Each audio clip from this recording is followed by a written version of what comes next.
Most people have seen personal computers and then cell phones and other devices get smarter with software. But the next kind of software is the AI kind of software, which takes a lot of information from the real world and can understand it in a way that's too intense, essentially, for people to program by hand, for programmers to do. So an AI can do things that are very hard for humans to do because it can look at millions of pictures and find common elements and look at a million eyes and understand very quickly which ones are diseased and which ones are not. And welcome back as we continue our week-long look at AI, the intelligence revolution. That was Sun Microsystems founder Bill Joy with me back in 2019 in my AI documentary on advancements around AI and software. One of those key pieces of software, Amazon Web Services, which powers millions of businesses across the world. The cloud computing platform is at the center of the race to bring artificial intelligence into the enterprise. And joining me now is AWS's first ever Chief AI and Technology Officer, Dr. Matt Wood. Dr. Matt Wood, great to have you. Thanks so much for joining. Thanks for having me. Appreciate it. And you know, I like to explain sort of the 30,000 feet description here because AWS AI is the AI division of Amazon Web Services. And rather than creating one consumer chat bot, like one model, like, you know, Claude or ChatGPT, AWS focuses on giving companies the tools to build their own and to run AI products and services. So let me begin right there, Matt. What are you seeing from corporate America in terms of the demand and the tools most in need right now? Yeah, I mean, for sure, the last 3 years has been pretty remarkable. AI is having a renaissance of focus and investment and excitement from every customer that I speak to. Most customers are investing very deliberately. They're making great progress. They're using AI models, a range of different models to build a set of agents to complete economically viable work and to define entirely new categories of products. But there is a group of organizations that are moving slightly faster than the average. And to me, it was a little bit surprising in that it's actually the regulated industries that are moving fastest. Organizations in things like healthcare, life sciences, financial services, manufacturing, they're actually moving faster than the average for a couple different reasons. The first reason is that although the regulations that these organizations exist in have maybe felt like a bit of a headwind for the past 20 years, they've actually driven the right set of investments to be successful with artificial intelligence. So they've been investing in data security and data governance and the quality of their underlying data. And it's the quality and the context that that data provides the AI systems, which is really proving to be a big differentiator. These organizations also tend to have huge volumes of privately held text data. And AI is a vociferous reader, understander, and explainer of privately held text data. So this is not information that's out on the web. This is clinical trials and patient notes and instruction manuals and process definition that AI is able to look at, understand, connect the dots between, and it's proving to be incredibly valuable right out of the gate. It's proving to be a really low-hanging fruit for many of these organizations to get started with AI. And finally, a lot of these organizations are looking to use AI not just to catch up with other industries' digital transformation, but actually leapfrog ahead. So all of this is a perfect storm for these regulated industries to move incredibly quickly and grow incredibly quickly when they're using artificial intelligence. That's incredible. And that is why AWS is putting billions behind the next generation of technology, including a new $1 billion investment focused on enterprise AI adoption. When you look at the enterprise right now, I mean, you're renting out massive computing power, right? Especially GPUs and AI chips needed to train and run these large AI models. Have you seen a return on investment? A lot of people wonder, you know, what all of this money is being spent on and when we are going to see the return on investment. Yeah, I mean, for sure. So, we make sure that we have as much capacity as possible for companies like Anthropic and OpenAI to train these large language models, and an increasing number of models are becoming available from lots of different sources. We make sure that we have the right capacity to actually run predictions and run generations using those models at extraordinary scale. And increasingly, agents themselves write and run their own code. So they need a lot of compute as well. And we've been investing pretty significantly in the silicon and the data center and all of the infrastructure services to deliver that capacity going forwards. And we've seen pretty tremendous returns so far. If you just compare the AI business at AWS relative to just the cloud computing business. So after 3 years, when we launched AWS commercially, we had about a $58 million revenue run rate. 3 years into this AI wave, AWS's AI revenue run rate is over $15 billion in Q1 2026. So that's nearly 260 times larger than AWS at the same point, and it's growing rapidly. AWS recently introduced capabilities through Amazon Bedrock. Agent Core aimed at helping customers build production-ready AI agents at scale.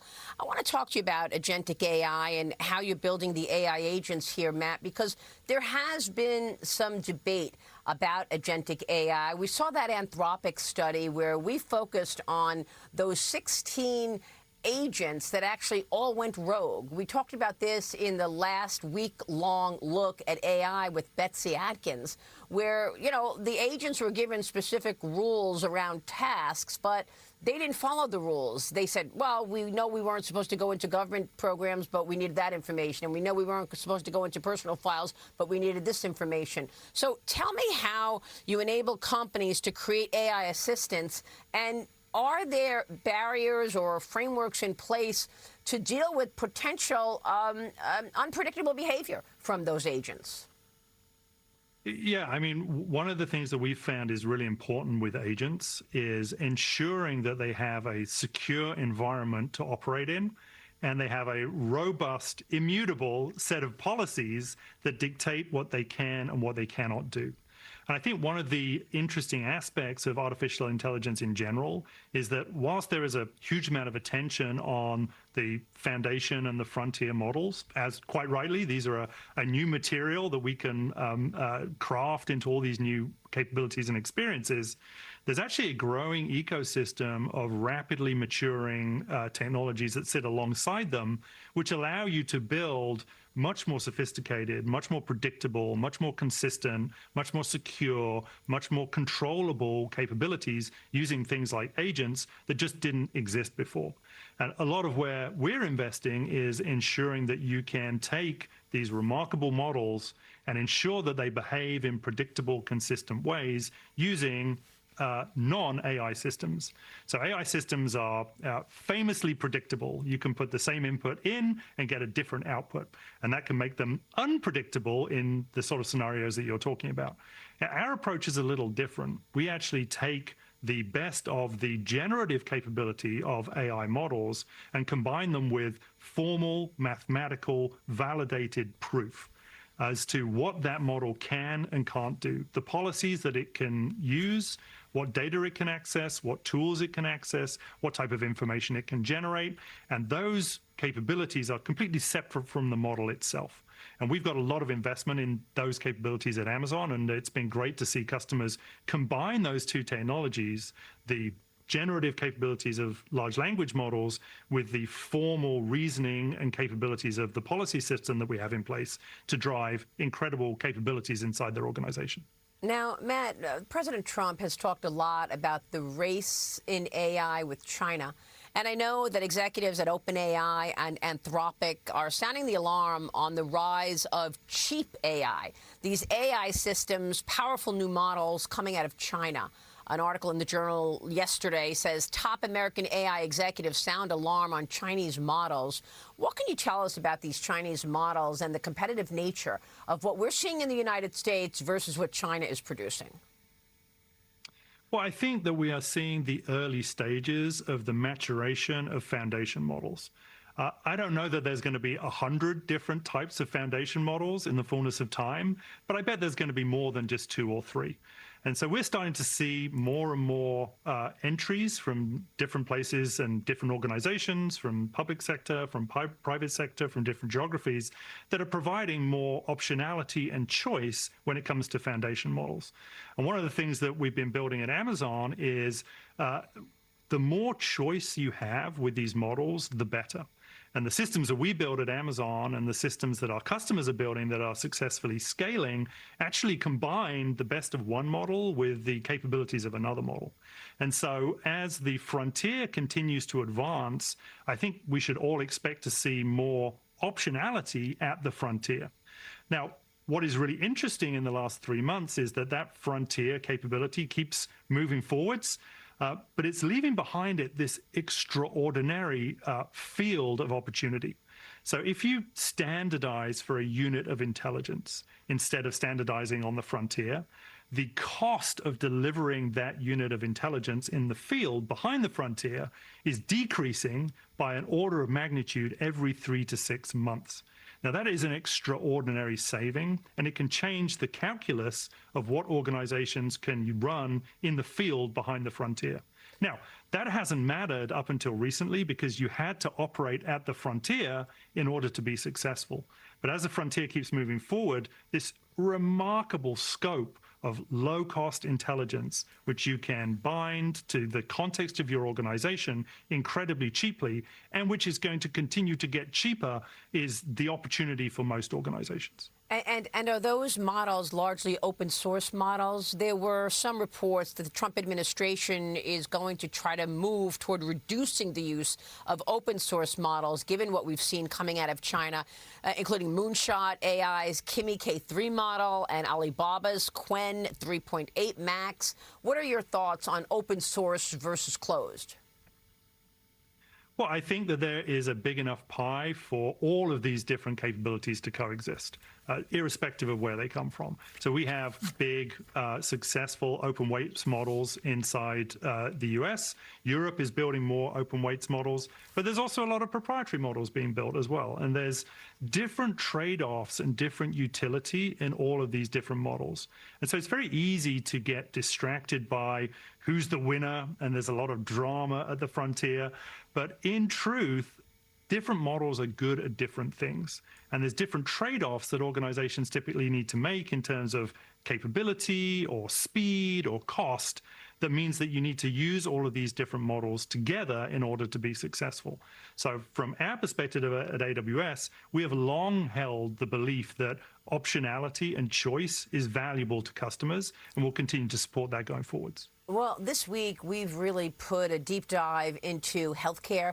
We looked at AI with regard to the impact working with doctors. We are looking at finance, manufacturing, retail, defense. Certainly, the face of the battlefield is changing as a result of AI. When you look at all of those industries and more that are utilizing AWS, what would you say are the industries that are deploying this technology the fastest, and where do you see the fastest AI adoption right now?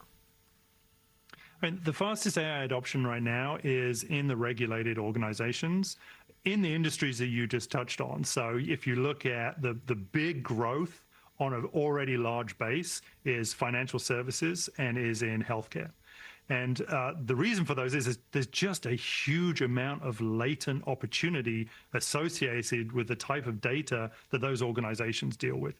And the growth inside those organizations today is dependent on two things. The first is an organization's ability to be able to internalize that capacity and that capability into changing their existing processes or building out net new capabilities, but also in delivering the underlying infrastructure, the capacity with the electricity and the chips in order to be successful with actually delivering those capabilities. And we will continue our conversation with the Chief AI and Technology Officer of AWS, Matt Wood, tomorrow. We'll talk about the future of AI and the impact on jobs and the race to build the next generation of artificial intelligence in America. Stay with us for part 2. We'll be right back.